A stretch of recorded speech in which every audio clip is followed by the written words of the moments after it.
want to show our audiences a chart about how many jobs that American manufacturing sector has lost to the CCP since the U.S. helped the CCP with the WTO entry. So let's take a look. And so we lost about 3.4 million well-paid manufacturing job.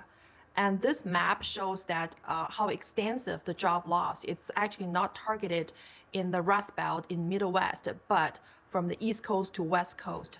And it's very expensive.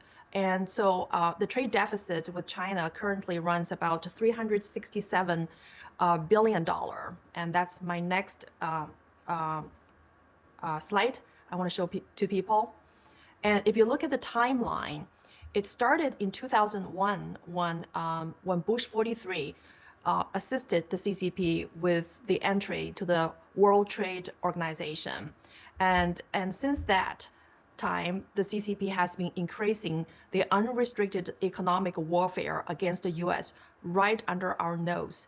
And CCP has been abusing and violating the international rules without any accountability. No one held CCP accountable for the human rights violation, for using the forced labor and the Uyghurs concentration camp until President Trump came to the White House. And right now, the trade deficit gap reached $367.4 billion. That's a lot. And I remember that a few years ago, I read a story from the news that a prisoner, worker in the concentration camp wrote a letter of SOS in the product that was sold in Kmart.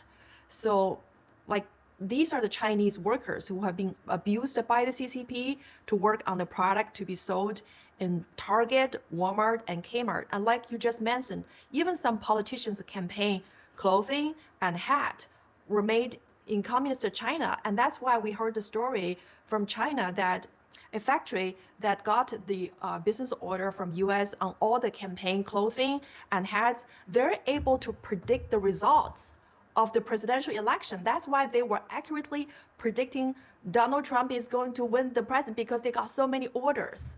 So I think that we desperately need an alternative to this supply chain that have been dominated by China.